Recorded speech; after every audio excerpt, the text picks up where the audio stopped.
Imagine starting your acting career at 31, not in a film school or fancy studio, but by selling fake jewelry on the street and convincing a director you were the real deal. That's exactly how Jason Statham, now one of the world's top action stars, launched his unlikely journey to Hollywood. Born in the working-class town of Shirebrook, Derbyshire, England, Jason Statham grew up in a modest household. His mother, Eileen, was a dancer. His father, Barry, a street vendor and occasional singer. Rather than inherit the family trade, young Jason immersed himself in martial arts. He also played football seriously, guided by his childhood friend Vinnie Jones, who would later become both a professional player and an actor. But Jason's true athletic calling came through diving. For 12 years, he was a member of Britain's national diving team, competing internationally and ranking 12th in the world at the 1992 World Championships. Despite his sporting success, life wasn't easy. Modeling jobs came when he was discovered by a sports agency, and he worked for brands like French Connection and appeared in music videos. But recognition didn't follow.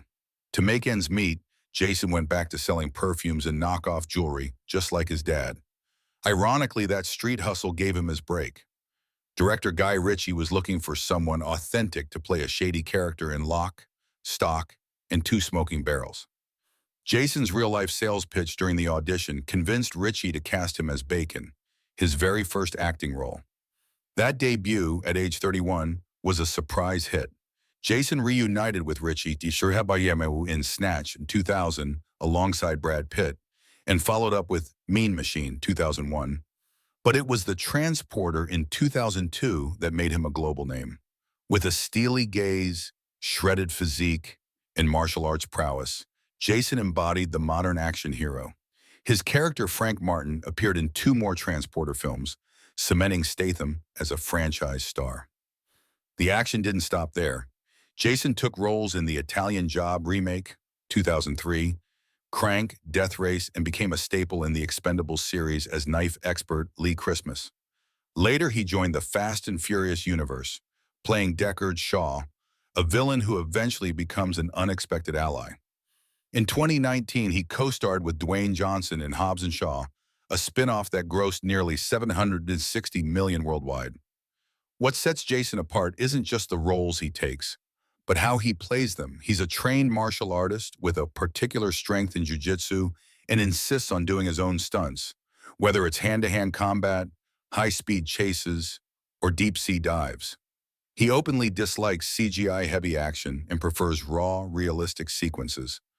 "They can turn your granddad into an action hero with green screens," he once joked, but Jason prefers the real thing.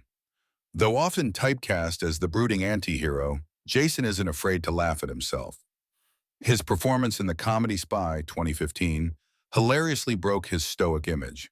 While some actors chase awards, Jason keeps it real. "You're not getting an Oscar for Crank," he once said, "and definitely not for anything I've done." And yet audiences love him for exactly that honesty and grit.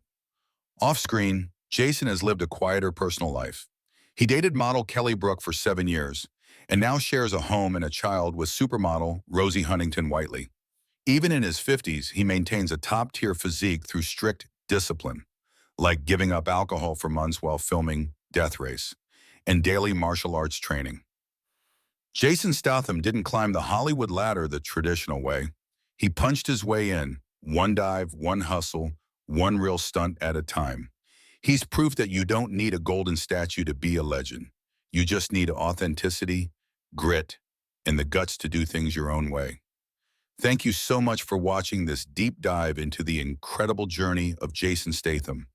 Remember to subscribe to the channel to watch the next videos.